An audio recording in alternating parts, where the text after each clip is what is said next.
This is Ethan Couch, a 16-year-old from the Yeehaw, Texas. He looks like a deranged monkey, but he was a master thief. Ethan wanted beer. Ethan went into a Walmart and took not one, but 2 whole cases of beer. Then he walked out, dodging brisket-filled Paul Blarts left and right on his way. Ethan went home with the loot. Ethan drank the loot. Ethan shared the loot with his 7 hillbilly buddies, which is 7 more buddies than I have. That's why I make YouTube videos. Anyways, Ethan wanted to have some fun, but there wasn't much to do in rural Texas, so Ethan Indian packed his friends into his dad's F-150 and went for a joyride. If you're thinking that's a bad idea, you're right. Dumb, ugly, pimple-ridden teenager plus beer plus daddy's big car equals BAM! Ethan hits a stranded car, and just like that, he kills 4 people.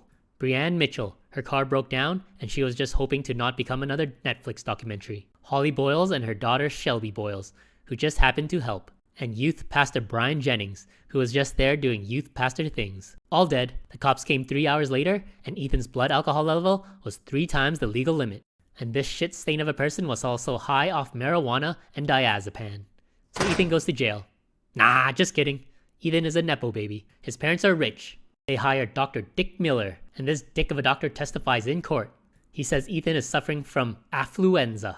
Now, affluenza is no laughing matter. It's when someone grows up so filthy rich that they just can't understand the consequences of their actions. And that's what Ethan was suffering from. Ethan was so privileged that he became stupider than that kid who shoves crayon up his nose. That's what Dick said, and that's what the judge agreed on. But the judge wasn't a complete moron. Ethan still killed 4 people after all, so the judge sentenced him to a few years of being sober. At least until he turns 21 anyways. If that sounds like a light punishment, that's because it is. Because remember, boys and girls, laws are only for the people who are poor. This is Issac Turnbaugh. He's from a land where they like cows a little too much.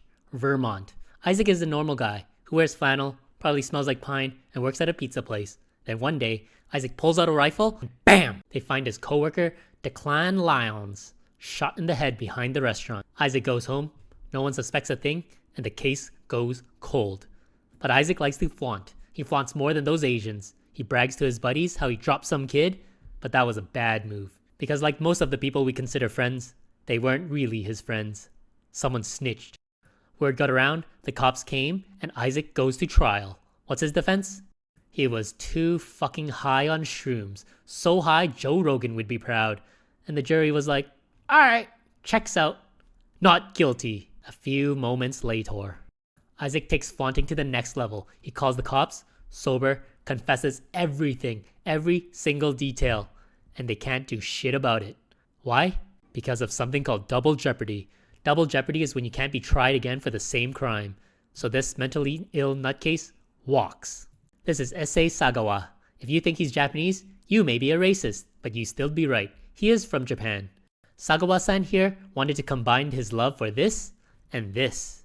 And what do we get when we combine Japan's most famous things? That's right, human meat.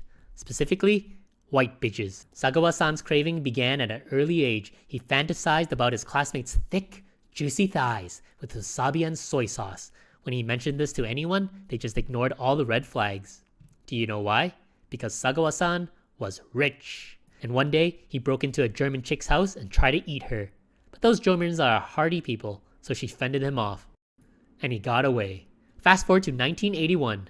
Sagawa-san moves to Paris, where practically everyone meets his fantastical tastes. His parents pay for graduate school, because of course they would, and Sagawa-san befriends a young Dutch woman named Renee Hartvelt. She's smart, kind, and unlike many Americans, speak multiple languages. Renee helps Sagawa-san with his poetry homework, or baguette making class, or something like that, who knows. Doesn't matter, because what else can you learn in France? Anyways, instead of learning how to surrender or whatever, Sagawa-san pulls out a gun and shoots her in the head. Sagawa-san turns on the flames, meat in, basted with butter, and dinner for one is served medium rare with a side of wasabi. And since Japanese people don't eat like the fat Americans, Sagawa-san saves the rest for later.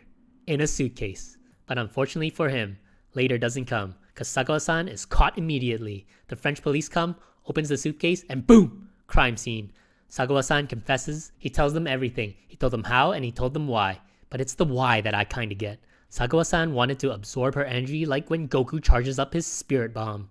So the cops were like, okay, this dude is fucking crazy. We can't send him to prison. So they didn't, and his records were sealed. So along comes Japan, and they want to punish him, because cannibalism isn't part of their kawaii rebanding efforts. France sends him back home. He goes to a mental institution, where the doctors are like, nah, he ain't crazy. Motherfucker's just a sick freak. So Sagawa-san leaves the House of Loonies. At this point, Japan still wants to throw his ass in prison, but they can't. Why?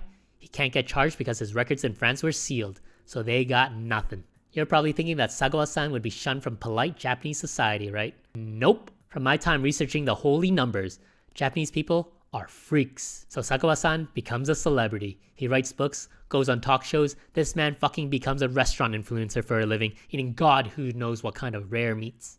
Then he dies in 2022 of pneumonia. The lynching of Jesse Washington. Jesse was 17, farmhand, illiterate, black. Jesse worked for the Friars in Waco. One day, Lucy Fryer was found dead. Who do they blame? They blame Jesse Washington. Who really did it? If Netflix taught us anything, it's that it was probably the husband. Jesse's trial lasted 4 minutes, and 3 of those minutes was for the fat judge to get up and sit down. There was no evidence, there was no motive, there was just skin tone and racists. Guilty! They dragged his ass outside, tied his hands up, chained him up, doused him in oil, and burned him alive. When he tried to crawl out, the racist fuckers pulled him back in. Then he stopped moving. This shit was done in front of thousands of people. Kids, families, puppies. People were selling snacks and photographers were commissioned. It was the OG Burning Man. This was straight up murder by the whole town, and there was proof. But no one cared. 0 arrests, 0 charges. Nothing happened about the murder of Jesse Washington because if you can blame everyone, there's no one to blame. Sao Boonwaat. It's 1967 in Sri Lanka, which is in between the dirtiest country in the world and the most expensive, least likely place you're able to vacation in. Shirley Boonwaat was on her way home after cheating on her husband, allegedly. Her husband, Sao Boonwaat, had enough of being a cuck, so Sao confronts her. Shirley runs. Sao ain't having that shit. Sao pulls out a gun. Sao shoots her. Sao drags her body back inside. And Sao cremates her in front of a live studio audience. Someone calls the cops, but they can't do shit, cause Sao ain't just some ordinary man. You're probably thinking he's just rich, right? Nope. This guy has to work for a living. Sao is a Burmese diplomat, so he has diplomatic immunity. This means that Sao doesn't have to follow the laws of the land. But he goes outside and talks to the cops anyways. Maybe he feels bad or regrets his decision or something. Nope. He tells them his wife died of a really bad headache, aka cerebral hemorrhaging. He orders an Uber, goes home to Burma, and files his expense reports. And that's it. He gets away because of his job. Marguerite Alibert. Marguerite was poor. She was a servant to the rich. But she knew a lot of rich people, so like many women, she became their hooker. But Marguerite was financially savvy. She slept with less people than Bonnie Blue and still somehow managed to become a millionaire. Marguerite made so much money, she retired and pretended to be a wealthy widow. But Marguerite was greedy. She wanted more. So she caught herself an Egyptian prince named Ali Kamal Faime Bey. They just barely knew each other and got married anyways. They moved to Egypt, and Marguerite's plan was simple. It was just a good old marry, divorce, take half. But that didn't work. Things are different in Egypt. Marguerite had to cover her face all day long, and Ali had multiple wives. Marguerite was sick and tired of being just another glory hole, so she convinced him to take her to an opera in England. Once there, Marguerite shoots him. And that was the end of Prince Ali. But what about Margaret? How did she get away? Well, turns out she keeps receipts. Receipts of who she banged when she was a hooker. And who did she bang? Well, she banged royalty. She banged the Prince of Wales.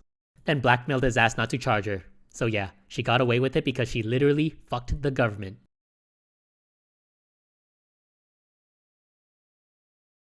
Anyways, that's all for today. Thank you.